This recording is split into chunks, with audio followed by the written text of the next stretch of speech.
तो 2022 का मुद्दा क्या? नमस्कार, लोकमंच न्यूज देख रहे हैं आप। मैं हूं आपके साथ सुरभि राजपूत। उत्तर प्रदेश में अगले साल होने वाले विधानसभा चुनाव को लेकर सियासी बिसात बिछाई जाने लगी है। बीजेपी अपने संगठन को दुरुस्त करने के लिए मंथन में जुटी है, तो सपा छोटे छोटे दलों के साथ गठबंधन बनाने में जुट गई है। अगर हम बात करें कांग्रेस की, तो कांग्रेस इस कश्मकश में फंसी हुई है कि कैसे प्रियंका गांधी की छवि और लोकप्रियता को बचाए रखा जाए, क्योंकि 2022 के चुनाव पार्टी बेहतर नहीं कर पाई तो उसका सीधा असर प्रियंका गांधी पर ही पड़ेगा। ऐसे में कांग्रेस तय नहीं कर पा रही है कि वो अकेले या फिर गठबंधन के साथ चुनावी मैदान में उतरे। तो यूपी के अंदर 2020 में चुनाव होने हैं और इसी चुनाव को लेकर सभी पार्टियां अपनी अपनी तरफ से तैयारियों में जुट गई है। चुनाव को लेकर, विधानसभा चुनाव को लेकर सियासी बिसात बिछाने लगी है। बीजेपी अपने संगठन को और दुरुस्त करने के लिए मंथन में जुटी है, तो सपा छोटे छोटे दलों के साथ महागठबंधन बनाने में लग गई है कि कैसे 2022 में जो चुनाव होना है उस पर किला फतेह किया जाए। इसी को लेकर आज हम चर्चा करने वाले हैं, बातचीत करेंगे। लेकिन उससे पहले आपको बता दें कि कोरोना काल में कह सकते हैं कि हो सकता है कोरोना काल में ही यूपी का चुनाव भी हो। सभी पार्टियां अपनी अपनी तरफ से तैयारियां पूरी कर चुके हैं। सभी पार्टियों ने अपना अपना कमर चुनावी रणनीति के लिए कस लिया है।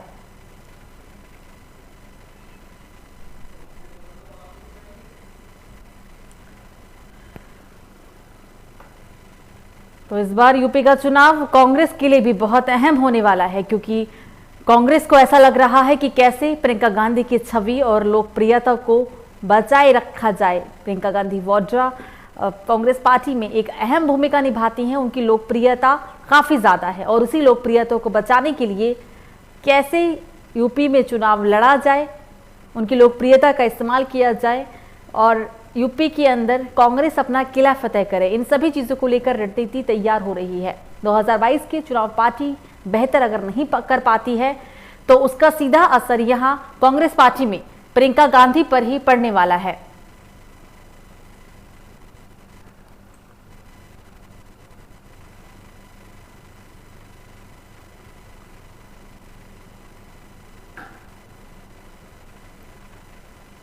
और इसी पर चर्चा करने के लिए हमारे साथ राजीव बंसल, नेता भाजपा, मनोज पंडित, नेता सपा, विकास श्रीवास्तव, नेता कांग्रेस। आप तीनों का ही सर सबसे पहले तो बहुत बहुत स्वागत है लोकमंच न्यूज में। जी नमस्कार जी, चर्चा की शुरुआत करेंगे और राजीव जी सबसे पहले आपके पास ही आएंगे। 2022 में विधानसभा चुनाव, क्या तैयारी, क्या रणनीति, कैसे इस बार करेंगे यूपी में किला फतेह? नहीं, कोई विशेष रणनीति नहीं है। कार्यकर्ताओं को हमें जनता के बीच लेकर जाना है और सभी उत्तर प्रदेश के निवासी खुद बुद्धिजीवी है, योग्य है। उनका आशीर्वाद पहले भी मिला था और इस बार भी मिलेगा। योगी सरकार फिर एक बार उत्तर प्रदेश में 2021 में 20 में जो कोरोना ने तबाही मचाई, जो लोगों को लेकर आप देख रही हैं कि कितना गुस्सा है लोगों के मन में कोरोना काल में, क्योंकि कहीं ना कहीं लोग ऐसा मानते हैं कि सरकार ने अपनी तरफ से तैयारियां पूरी नहीं की थी। नतीजा ये हुआ कि लाखों लोग मर गए, लोगों ने अपनों को खो दिया। तो ऐसे में चुनाव तो लोकतंत्र की प्रक्रिया का एक हिस्सा है। सुरभि जी, मैं बताना चाहूंगा, चुनाव में ऐसा कौन सा दल है जिसने पार्टिसिपेट नहीं किया? अगर चुनाव कोरोना काल से इफेक्टेड थे तो समाजवादी पार्टी, कांग्रेस पार्टी के जो प्रवक्ता माननीय बैठे हैं, इनको चाहिए था अपने दल से कहीं कि हम इस चुनाव का बहिष्कार करते हैं। फिर उन्होंने पार्टिसिपेट क्यों किया? आज ये चुनाव पर चर्चा उठा रहे हैं। जो ये त्रिस्तरीय चुनाव हुआ था, पंचायत का, जिसमें ये सभी दल पूर्ण रूप से पराजित हुए। अब इनको कुछ ना कुछ सरकार के विरुद्ध कहना है, ये इनका अधिकार है और ये कहेंगे और हम इसको डिफेंड करेंगे कि सरकार निश्चित रूप से बढ़िया काम कर रही है और ये सर्वविदित है। योगी जी के फार्मूले को आज WHO ने भी माना है और आप भी मानेंगे, हम भी मानेंगे। निंदा करना इनका अधिकार है, करते रहें। लेकिन आम जनता, आम मतदाता, ग्रामीण पृष्ठभूमि का रहने वाला व्यक्ति, एक समझदार व्यक्ति, एक पत्रकार, ये सब जानता है कि कोरोना कारण क्या था, कोरोना कैसे हुआ, कोरोना के पीछे कौन से देश का हाथ है और कोरोना हमारे देश में आपदा बनकर कैसे टूटा। हमारे माननीय मुख्यमंत्री जी ने, हमारे माननीय प्रधानमंत्री जी ने इस कोरोना काल के महासंकट में कैसे देश को बचाया। ठीक है सर, जवाब देंगे आपको भी। अब बने रहिए हमारे साथ, हम सीधा चलते हैं विकास जी के पास। विकास जी, कांग्रेस पार्टी किस मुद्दों पर चुनाव लड़ने वाली है इस बार?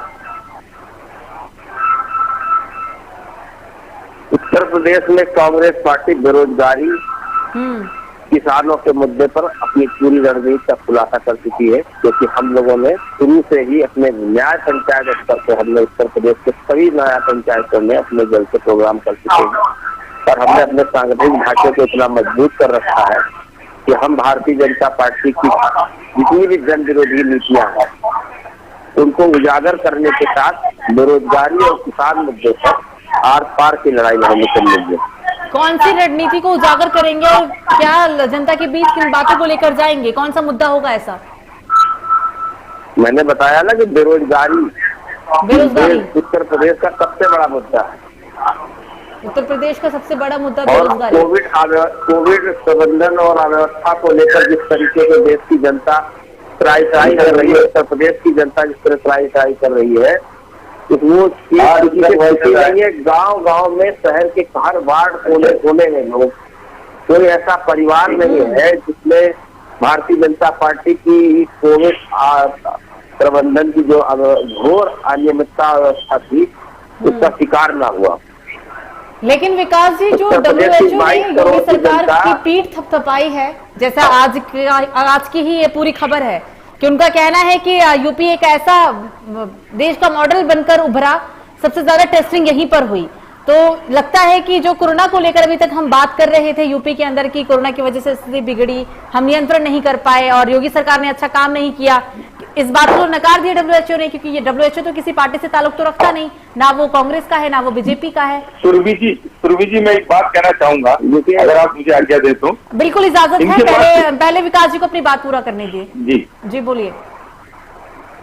देखिए, WHO ने केवल एक सर्वे कर रही थी और वो अपने अंजाम पर भी नहीं पहुंच पाई थी कि सर्वे में कोविड प्रबंधन को लेकर जो कुछ मुट्ठी भर मानक उन्होंने जो बनाए थे उससे उन्होंने एक सर्वे किया था। वो सर्वे रिपोर्ट में योगी जी को उसने क्लीन चिट दिया, पर जब अप्रैल में केस बढ़े और जिस तरीके से आपने देखा कि त्राही मचा हुआ था पूरे उत्तर प्रदेश में और शमशान घाट जिस तरीके से भारी मात्रा में हर जनपद में बढ़े और लाशों के जो आंकड़े वास्तविक थे और जो दिखाए जा रहे थे वो किसी से छुपे नहीं, इस पर बार बार जाने का कोई औचित्य नहीं है।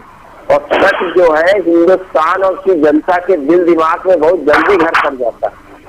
किसी के भाषण दे देने से या WHO के सर्टिफिकेट दे देने से कोई क्लीन चिट नहीं हो जाता। वो ऐसा कौन सा घर है, भारतीय जनता पार्टी के प्रवक्ता बताए, जिसके घर में मातम न मनाया गया हो। अगर पंचायत चुनाव में वही हमारे सुन रहा था कि उन्होंने कहा कि वो नहीं पार्टिसिपेट किया। हम नैतिक जिम्मेदारी इस वक्त सरकार की होती है। जब सरकार हो तो आपको जिम्मेदारी है कि क्या जरूरत थी कि पंचायत चुनाव के लिए इतना जोर दबाने के, जबकि आपको हाई कोर्ट ने भी रोका और आपने सुप्रीम कोर्ट से लड़ाई लड़कर आपने जबरदस्ती पंचायत चुनाव कराया। कांग्रेस क्यों लड़ी पंचायत चुनाव? सर ये सवाल तो मैं भी आपसे पूछूंगी कि आपको दिखा ना कि सरकार गलत कर रही है, अभी लोगों का जान बचाना यहाँ ज्यादा जरूरी ना कि पंचायत चुनाव कराना। बहिष्कार कर देती कांग्रेस पार्टी की हमें पंचायत चुनाव में नहीं लेना हिस्सा, तब उस टाइम जनता को दिखता ना कि बीजेपी और कांग्रेस में क्या फर्क है। अभी तो जनता को यही दिख रहा है कि जैसे बीजेपी वैसा कांग्रेस। अगर प्रदेश की जनता ने कांग्रेस का बहिष्कार पहले से ही कर रखा, बोलेंगे तो मैं अपनी बात राजीव जी सुन लीजिए सर, जवाब दीजिएगा, सुन लीजिए, बोलिए सर। उत्तर प्रदेश का चुनाव संचालन का कार्य जो है सरकार का था और चुनाव आयोग का था।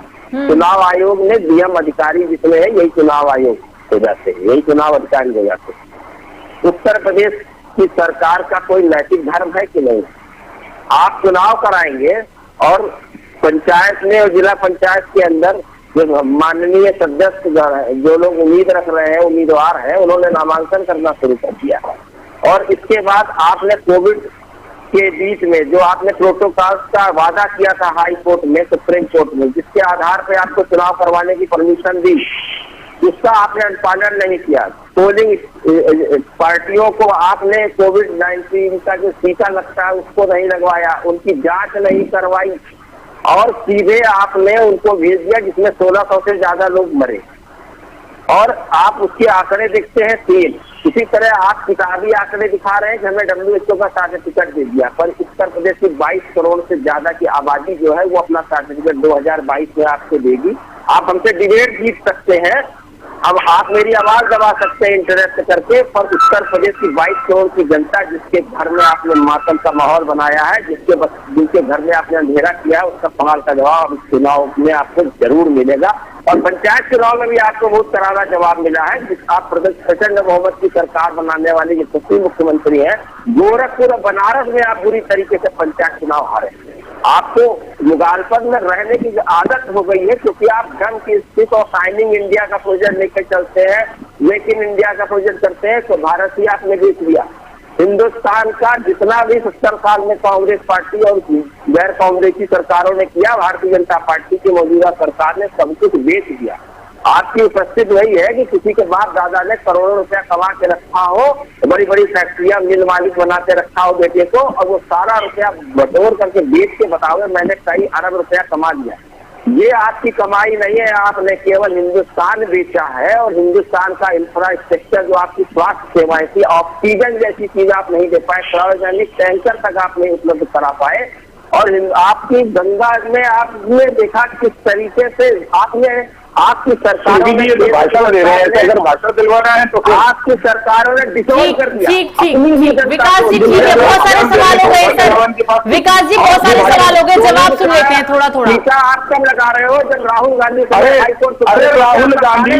राहुल गांधी देश का दुर्भाग्य, कोर्ट ने आपके काले आप टीके का विरोध करते रहे, आप जनता को भ्रमित करते रहे, जवाब भी सुन लीजिए सर, जवाब भी सुन लीजिए। और आज मंच पर बैठकर आप कांग्रेस चिल्ला रहे हो, जबकि कांग्रेस इस देश से समाप्त हो रही है। कांग्रेस क्या करते हैं?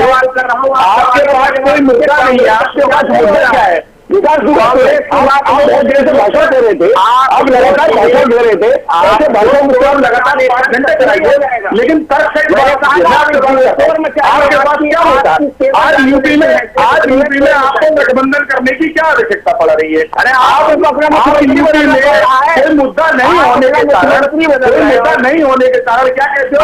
प्रियंका जी की बहुत बड़ी बात बोली है विकास जी ने, मुख्यमंत्री बदलना पड़ रहा है सर। ये सवाल तो मेरा लेकिन अच्छी बात है विकास जी ने बोल दिया, खबरें तो ऐसे मुख्यमंत्री बदलने की ये मिस्टर विकास दुबे, आप अपनी जानकारी दुरुस्त कीजिए। मुख्यमंत्री योगी आदित्यनाथ के नेतृत्व में 2022 का चुनाव भारतीय जनता पार्टी उत्तर प्रदेश में पूर्ण बहुमत प्राप्त करने के लिए लड़ रही है। आप अपने करेक्ट कीजिए, और आप आंकर सवाल उठा रहे हैं। आपके लगातार पार्टी छोड़कर भाजपा को ज्वाइन कर रहे हैं, और उनका स्टेटमेंट आप पढ़े। जगदीश प्रसाद ने कहा कि भारतीय जनता पार्टी देश की अकेली राष्ट्रवादी पार्टी है, यानी कि लगातार 5 जिसका परिवार कांग्रेस में रहा, और कांग्रेस को जिसने बहुत कुछ दिया, आज उसकी भी समझ में आ गया कि कांग्रेस के पास कुछ नहीं है सिवाय लफड़ेबाजी से, सिवाय घोटाले करने के, सिवाय तरह तरह के प्रहोज करने के। आज आप किसानों के मुद्दे पर बात कर रहे हैं, मुझे पता है कि किसान नहीं है, ये आपके किसान तो आज खेत में काम कर रहा है, मैं जानता हूँ, वो सारी बात जानता हूँ, जानता है। हम जानते हैं भाई, हम जानते हैं आप किसान नहीं है।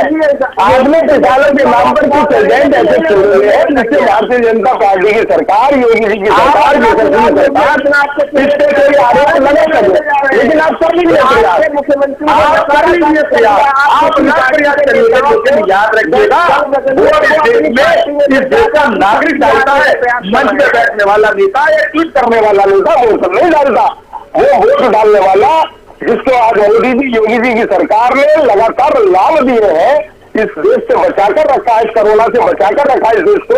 मोदी नहीं होते, आप जैसे भ्रष्ट लोग होते, ऐसे नेता वैक्सीन का आज उनके पास फ्री वैक्सीन लगवा रहे हैं, लगातार कह रहे थे लोग वैक्सीन नहीं लगवाएगा।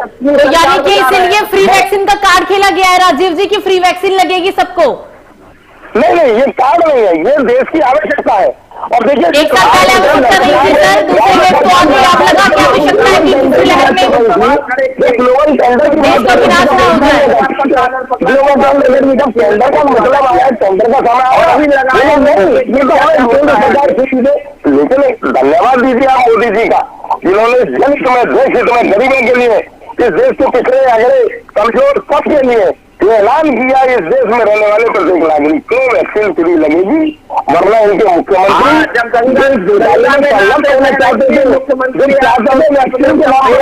लोग धन्यवाद दे पाएंगे राजीव जी, शायद जिन्होंने अपनों को नहीं खोया हो, लेकिन जिसका पूरा परिवार उजड़ गया, अपने वो कैसे धन्यवाद करेंगे सर? वो तो कभी नहीं भूल पाएंगे अपनों को, चेहरों को, और इलाज की वजह से जिन लोगों ने जान गंवाई है वो कैसे धन्यवाद करेंगे? वैक्सीन लगे ना लगे या वैक्सीन रहे ही ना, उन परिवार को क्या मतलब है उन चीजों से? मैं आपके सवाल का अगर आपका सवाल का जवाब दी तो इनको आगे से गए 2 मिनट अपना मुखार बंद रखे, फिर मैं आपकी बात का जवाब। वैक्सीन कुछ नहीं है इनके पास, देखिए विकास जी आपने बोला, विकास जी आप बहुत कुछ पूछ चुके हैं, जवाब भी सुन लेते हैं, क्योंकि दोनों बोलेंगे जवाब मिलेगा नहीं, और जवाब तो वही देंगे क्योंकि सरकार किसकी है, बीजेपी की है, जवाब तो से चाहिए हमें। हम भी देंगे, बिल्कुल बिल्कुल बिल्कुल दीजिएगा, बोलिए सर। मर्यादा का परिचय आप भी दीजिए और मैं भी देता हूं। मर्यादा बनाए रखिए, हम भी आपका साथ देंगे। हाँ जी बिल्कुल, जवाब दे दीजिए सर, मैं राजीव जी जवाब दीजिए, बोलिए। हाँ नहीं, आपका सवाल मैं दोबारा सुनना चाहूंगा, मैं इनकी घोष फौज में समझ नहीं पाया। वैक्सीन को लेकर हम बात कर रहे थे, आपने कहा कि अब लोगों को मोदी जी का धन्यवाद करना चाहिए क्योंकि वो फ्री वैक्सीन लगाएंगे, लेकिन वो परिवार कैसे धन्यवाद करेगा जिन्होंने अपनों को खो दिया या जिनकी पुष्टि ही खत्म हो गई? बिल्कुल मैं समझ रहा हूँ, ये आपदा काल था, इसमें ना किसी देश के किसी नेता का हाथ था, ये एक प्राकृतिक आपदा किसी देश के माध्यम से इस देश में आई, और आपदा कालखंड में जब लोगों ने अपनी जान खोई, बड़ा दुखद विषय है। हमारी उन प्रत्येक परिवार के साथ संवेदना है जिसके परिवारजनों ने अपने परिजनों को खोया है, लेकिन मुद्दा ये नहीं है कि हम उन परिजनों का क्या करेंगे। एक परिजनों के साथ हमारी, आपकी, सबकी, देश के हर प्रत्येक नागरिक की संवेदनाएं उनके साथ है, उस दुख की घड़ी में हम सब उनके साथ खड़े।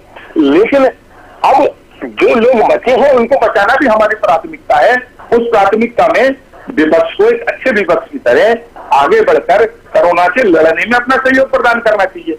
मैं एक सवाल इनसे पूछता हूँ, आदरणीय विकास दुबे जी से, ये बताएं कांग्रेस के कौन से नेता, कौन से लीडर ने इस आपात काल में कोई एक जनहित का काम किया सिवाय ट्वीट करने के अलावा कुछ नहीं करते?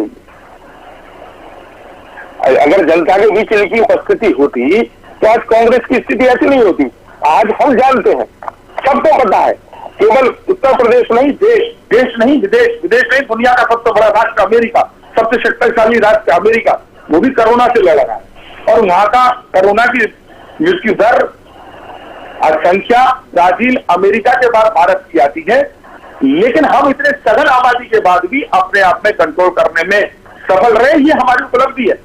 हम ये नहीं कह रहे कि कोरोना में हमें नुकसान नहीं, कोरोना में आर्थिक नुकसान हुआ, कोरोना में जनहानि हुई, कोरोना में और 50 तरह के कॉम्प्लिकेशन हुए, लेकिन कोरोना से हमको लड़ना पड़ेगा। हम मरने के डर से कोरोना को सामना करने से नहीं बच सकते, हमें कोरोना का सामना करना पड़ेगा। राजीव जी, हम ब्राजील, अमेरिका और इटली की बात कैसे करें सर? वो तो कोरोना फ्री हो गए, उन्होंने कोरोना को लड़ा नहीं है, कोरोना को हरा डाला। हम कहां से हराएंगे सर? हम तो तीसरी लहर का इंतजार कर रहे हैं, हमारे अंदर तो डर है, हमारे मन में एक डर बस बैठ गया है कि तीसरी लहर आएगी, तीसरी लहर में अगर ऑक्सीजन नहीं मिला तो क्या, क्योंकि दूसरी लहर में युवा मर गए, अगर वो बच्चे इनफैक्ट सच में करते हैं तीसरी लहर में तो कैसे? ब्राजील, अमेरिका, इटली बहुत पीछे चले गए भारत से। भारत में जितनी तबाही हुई या फिर आने वाले समय में जो तबाही होगी। मैं आपकी बात पर पूर्ण समर्थन करता हूं कि आने वाली तीसरी वेव अगर आती है हिंदुस्तान में, भगवान करे वो आएगी नहीं, लेकिन अगर आती है तो बिल्कुल कष्टकारी होगी। और उससे बचने का उपाय, आप जैसे जेंटलमैन लोग जो जब इस समाज का आईना है, जो बताते हैं, इससे बचा क्या? आपने अमेरिका, इटली, फ्रांस का नाम रखा, लेकिन आपको ये भी पता होना चाहिए कि आज जो वहां वैक्सीनेशन हुआ, उस वैक्सीनेशन के बाद ही सब लोग सुरक्षित और होंगे। देश कोरोना से वैक्सीनेशन के बाद ही कोरोना मुक्त हुए। हमारा वैक्सीनेशन कब होगा सर? बंगाल तो हार गए, ये दिल्ली हार गए, अब यूपी चुनाव की तैयारी कर रहे हैं। हमारा वैक्सीनेशन कब होगा? अगर चुनाव से थोड़ा सा हट जाए दिमाग तो वैक्सीनेशन भी हो जाए, क्योंकि जब चुनाव आता है तो वैक्सीनेशन भी आ जाता है। सुरभि जी, मैं वही बता रहा हूँ, पहले मैं समझ जाऊंगा, इस चुनाव से पहले कोई वैक्सीनेशन का कार्य नहीं था। वैक्सीनेशन एक राष्ट्रीय कार्य है और इसका सभी विपक्षी दलों ने विरोध किया वैक्सीनेशन का। और जब कहते हैं ना कि जिसकी ना पटी वीर विवाही होकर जाने प्रीत पर आई, तो अब जब देखा कि नहीं वैक्सीन ही देश का उद्धार कर सकती है, बचाव कर सकती है, तो आदरणीय माननीय सम्माननीय मुलायम सिंह जी भी पहुंच गए वैक्सीन लगवाने, जिनका बेटा लगातार वैक्सीन का विरोध कर रहा था कि बीजेपी की वैक्सीन मैं नहीं लगवाऊंगा, उन्होंने भी यू टर्न ले लिया। पहले वैक्सीन वैज्ञानिकों की नहीं थी क्या, जो आज वैज्ञानिकों की हुई? पहले वैक्सीन भारत सरकार की नहीं थी, जो आज भारत सरकार की है। ये जो इनकी मानसिकता है ना उलझाने वाली, आप इसके मर्म को समझिए, आप इनकी षड्यंत्र को समझने का प्रयास कीजिए। ये लोग चाहते हैं कि भारतीय जनता पार्टी को कैसे ही बदनाम करे। जैसे गंगा का सवाल है, पकड़ा गया ना 1 साल पुराने व्यक्ति से गंगा में लगातार शव डाल रहा था, पकड़े गए ना वो फोटो जो आज से 4 साल पहले आपदा के थे। ये इनकी एक सोची समझी साजिश का हिस्सा है, लेकिन इस देश की जनता यथार्थ सत्यता बीमार से नहीं लड़ा जा सकता जी। बीमार मानसिकता के लोग हिंदुस्तान कोरोना से लड़ लेगा, पर आज अंधभक्तों से नहीं लड़ सकता। अरे भैया, तो आप जैसे चमचों से कैसे बचे थे? प्रियंका गांधी की नाक की तुलना इंदिरा गांधी की नाक से करते हैं, जिनके पास मुद्दा नहीं है। सही, पर 70 साल देश को बना के तो लाए कि आज एक चाय वाला। अरे तो 70 साल में आपने जो सवाल किया, 70 साल में बना देते तो एक चाय वाला आपकी भाषा में ही क्यों आता? 70 साल कांग्रेस को 7 साल बीजेपी, 70 साल में कम कोई नहीं, हर कोई आगे पीछे। 70 साल में बताइए, सवाल का जवाब दीजिए। आपने कितने एम्स बनाए, आपने कितना हॉस्पिटल बनाए, कितनी में आए? अरे बताइए ना भैया, कितने ला रहे थे? अरे संतान की बात सुनिएगा, विकास की बात करिए। मुझे पता है आप मुद्दों से भटक जाते हो, कभी इस दाल कभी उस दाल, जैसे ही आपके मजदूर आपके पास कांग्रेस देश की सबसे पार्टी में कांग्रेस मानता हूँ। लगातार अपना वजूद आज जैसे के पास। अरे भैया, आपके पास क्या उपलब्ध है? आप मुझे तो बताओ, सरकार हिंदुस्तान से कांग्रेस मुक्त क्यों हो रहा है? हिंदुस्तान कांग्रेस मुक्त क्यों हो रहा है? इस सवाल का जवाब दीजिएगा। अगर आप इतना ही कहते थे तो जनता ने आपको क्यों नकार दिया? और हम जाएंगे जनता के हम सरकार में अपनी बात बताइए। जनता पार्टी दिखाने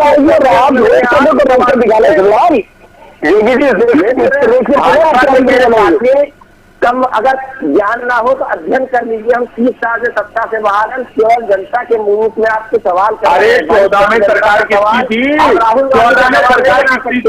अरे 14 में सरकार किसकी थी? एम्स बनाने का राइट आप अपने एजुकेटेड हो तो जरा जानकारी कर लीजिए। 22 करोड़ की जनता को डिसोन कर सकते हैं। अरे बताइए ना भैया, कुछ नहीं, आपके पास मुद्दा नहीं है। संस्थान में आप लेके चले गए। बेरोजगारी बहुत बड़ा मुद्दा है। मेरा प्रश्न मुझे था, राजीव जी, मेरा प्रश्न विकास जी से था, किस मुद्दे पर बोला आप जनता के बीच जाएंगे वोट के लिए? उन्होंने बोला बेरोजगारी, लेकिन आपने क्या बोला? आप अपना मुद्दा बताइए 2022 के चुनाव का, आपका क्या मुद्दा है? हमारा मुद्दा जी, आपका मुद्दा बस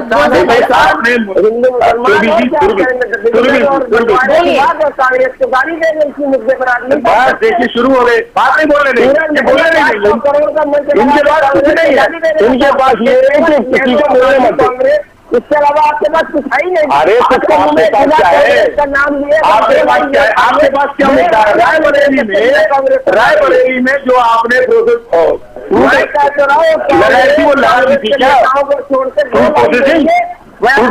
मिल रहा है कि क्या? जनता को पब्लिक को बेवकूफ बनाते रहेंगे। यहाँ प्लांट आ रहा है, जहाँ से आपका युवराज जीतता था वहाँ कुछ कर पाई क्या? अरे मित्र, मैं आपको ओपन चैलेंज कर रहा हूँ। अरे करिए ना, किया है। अरे तो भैया मैंने टमाटर दूध दिया, जो मैंने पिताजी का दूध किया हूँ, मैं टमाटर दूध किया हूँ। अरे मैंने टमाटर दूध पिताजी का दूध किया होगा का नाम मेरे पीछे तो आदरणीय राजीव जी है, इनका। अरे मेरे पास तो है ना, इनका नाम लेंगे आप। अरे मैंने तो अपनी माँ का दूध किया है विकास दुबे, मैंने अपनी माँ का दूध किया है। सर विकास दुबे नहीं, सर विकास श्रीवास्तव, कैसी बात कर रहे हैं? भाषा की मर्यादा तो बनाए रखिए। नाम तो विकास है ना सर, बिल्कुल फर्क पड़ता है सर। लोगों को बैठाया। अरे तो श्रीवास्तव अगर तुम तो आइए डिबेट करो ना, पहले डिबेट करो ना। कौन व्यक्ति है जिसको आपने बैठाया, इसका अनगल बिलाप करने से क्या लाभ होगा? डिबेट करो ना, कर से डिबेट करो ना। अरे माता जी क्या होता है? मुद्दे की वो बात कर रहा है, कांग्रेस को गाली दे रही थी। अरे कांग्रेस कौन गाली दिया है? बात करके कांग्रेस का नाम लेकर गालियां देने की बात क्या कर रहे हो? सर, जब से देश आजाद हुआ है बीजेपी कांग्रेस ही हुआ है, यहाँ भी बीजेपी कांग्रेस मत करिए। बहुत सरल सा जवाब मेरा सवाल था आप लोगों से ही कि 2022 में किस मुद्दे पे चुनाव लड़ेंगे, किस मुद्दे की को लेकर जनता के बीच जाएंगे। तो बीजेपी कांग्रेस मत करिए, मुद्दा बताइए। शब्दों से लड़ाई करिए ना कि आप निजी तौर पर जिन शब्दों का इस्तेमाल कर रहे हैं, आप दोनों से ही विनती है ऐसे शब्दों का इस्तेमाल ना करें। सरकार से डरने वाले लोग नहीं है। विकास से सुन लीजिए, विकास से सुन लीजिए। जनता हर भ्रष्टाचारी को डरना पड़ेगा, हर सांप्रदायिक व्यक्ति को डरना पड़ेगा, हर अपराधी को डरना पड़ेगा, हर भ्रष्टाचारी को डरना ही पड़ेगा। विश्व विकास श्रीवास्तव से सरकारों को भ्रष्टाचारियों को, भू माफियाओं को, खनन माफियाओं को, रेलवे माफिया को डरना ही पड़ेगा। आपको डरना है, पर हमारे पहले 100 से नीचे था। ये सही अपराधियों का डर है, जो डर हम समझ रहे हैं ना, जो हम नहीं डर रहे, तो गरीब को शर्तों पर भी निपटूंगा। मैं बता रहा हूँ नहीं लिया है हमने, आपसे प्रधानमंत्री या मुख्यमंत्री किसी को नाम लेके नहीं बात किया है। अरे इसलिए प्रश्न कर रहा हूँ। अरे मैं सरकार का बात करो ना, मुद्दे पे बात करो ना। लाशों की राजनीति करते हो, बारे में क्यों टिप्पणी करने लगे? लाशों की राजनीति क्यों करते हो? आप अपने योग्यता पे जब आपके पास, अरे आप लाशों की राजनीति क्यों करते हो? मुद्दों पे बात करो ना। अरे मुद्दों पे बात करो, लाशों की राजनीति क्यों करते हो? आप ही करोगे। अरे तुम लाशों पर राजनीति करते हो, तुम लाशों पर राजनीति के अलावा तुम पे कोई सब्जेक्ट नहीं है। विकास के मुद्दे पे बात करिए ना। अरे जो तुम्हारा नाम है उसी मुद्दे पे बात करो भाई, करो तो सही। जब आप लाशों के बारे में झूठ बोल रहे हैं, सर वो मेरा विषय है, वो मेरा विषय है सर। मुझे प्रश्न पूछना चाहिए ना लाशों को लेकर, वो मेरा विषय है, वो मेरा प्रश्न है। आप दोनों से ही बस इतना ही यही पूछना था, विकास को लेकर, मुद्दे को लेकर, बेरोजगारी को लेकर। लेकिन ये राष्ट्र की राजनीति, तमाम तरह की चीजें। सुरभि जी, जो आपने सवाल किया, मैं उस सवाल के मुद्दे पर आता हूँ। उनसे कहिए मार्शल से कृपया शांत रहे और मेरी बात को खोल के सुने। बिल्कुल आपका बोलिए। सवाल था कि 2022 में भारतीय जनता पार्टी किस मुद्दे पर चुनाव लड़ने जाएगी। हमारा मुद्दा उत्तर प्रदेश का सर्वांगीण विकास, अपराध मुक्त उत्तर प्रदेश, भ्रष्टाचार मुक्त उत्तर प्रदेश, और जो इस प्रदेश का युवा है उसको सभी संसाधनों से रोजगार उपलब्ध कराने की प्रतिबद्धता, ये हमारा मुद्दा है। और इसी मुद्दे पर चुनाव लड़े हैं और इसी मुद्दे पर जीते हैं। और अगर अब मैं दूसरी बात करूंगा तो ये फिर कहेंगे कि आप राजनीति की बात कर रहे हो। देखिए, आज इस देश का युवा, किसान, दलित, पिछड़ा, अगड़ा सब समझ रहा है कि इस देश को, इस प्रदेश को किसके सुरक्षित हाथों में हम दें। न किसी के हाथों में उत्तर प्रदेश की समझदार जनता अपना नेतृत्व करने नहीं देगी। ये मेरा आपसे आग्रह था। अब आपका कोई दूसरा सवाल है तो वो मुझसे सवाल करें, मैं आपको जवाब देता हूँ। नहीं सर, समय नहीं है। अब एक सवाल उनसे भी पूछ लेते हैं, या फिर वो क्या कहना चाहते हैं उनकी सुन लेते हैं। विकास श्रीवास्तव जी बोलिए, ज्यादा समय नहीं है, मुश्किल से 1 मिनट भी नहीं है मेरे पास, अब बोलिए। देखिए, हमको मौजूदा सरकार के बारे में कुछ नहीं कहना है। मेरा सवाल केवल इतना है, इस देश के, उत्तर प्रदेश के खास तौर से बेरोजगारी जबरदस्त बढ़ी है। आजाद भारत में सबसे कमजोर वो सरकार आज मौजूदा सरकार है जिसमें बेरोजगारी को कंट्रोल करने के लिए उसके पास कोई रोड है। Make in India, startup India से लेकर सारे इनके प्रोजेक्ट दावे सब फेल हो चुके हैं और जितने सार्वजनिक उपक्रम है सब लगभग बिक चुके हैं। इसलिए बेरोजगारी, लोगों को रोजी रोटी और भय से मुक्ति दिलाना हमारा प्रथम लक्ष्य होगा और इसी मुद्दे पे कांग्रेस पार्टी पूरा चुनाव लड़ेगी। और नौजवानों के हितों को लेकर जितने भी कार्यक्रम हो सकते हैं, आंगनबाड़ी महिलाओं से लेकर रोजगार क्षेत्रों से, मनरेगा से, संविदा के कर्मचारियों से, इन सारे लोगों से हमारी पार्टी लगातार संपर्क में है और वो सारे राजनीतिक संगठन, कर्मचारी संगठन लगातार गुहार लगा रहे हैं और इतना भय है कि वो प्रदेश सरकार के सामने धरना प्रदर्शन करके खुद अपना ज्ञापन तक नहीं दे सकते हैं। लगातार आधे से ज्यादा संगठन के बड़े बड़े नेता, 2 दर्जन 3 दर्जन से ज्यादा नेता जेल के अंदर बंद है। योगी आदित्यनाथ की सरकार में भय का माहौल है। इस भय और बेरोजगारी के खिलाफ कांग्रेस, भय और बेरोजगारी, बिल्कुल बिल्कुल विकास जी और राजीव जी, आप दोनों सर समय नहीं है, सर समय नहीं है, इसलिए मुझे ना चाहते हुए भी इस चर्चा को यहीं समाप्त करना पड़ रहा है। आप दोनों हमारे से जुड़े, हम बातचीत की, अपने अनुभव को साझा किया और किस मुद्दे को लेकर ये चुनाव होने वाला है, किस मुद्दे को लेकर आप जनता के बीच में जाएंगे और 2022 का चुनाव लड़ेंगे। आप दोनों का ही बहुत बहुत शुक्रिया। तो आपको बता दें कि देश का जनसंख्या के लिहाज से सबसे बड़ा राज्य यानी कि उत्तर प्रदेश में अगले साल विधानसभा चुनाव होना है। विधानसभा चुनाव में सियासी बिसात सभी पार्टियों ने बिछा ली है। बीजेपी अपने संगठन को दुरुस्त करने के लिए मंथन में जुटी हुई है। सपा भी छोटे छोटे दलों के साथ गठबंधन बनाने में पूरी तरीके से जुट गई है और कांग्रेस भी अपनी तरफ से पूरी तैयारी कर चुकी है। 2022 में चुनाव होगा यूपी का और देखने वाली बात होगी कि 2022 के चुनाव में बीजेपी अपनी साख वो बचाए रखती है या फिर और किसी पार्टी की यूपी के अंदर एंट्री होती है। फिलहाल अभी के लिए मुझे दीजिए इजाजत। लोकमंच न्यूज पर खबरों का सिलसिला जारी रहेगा। नमस्कार।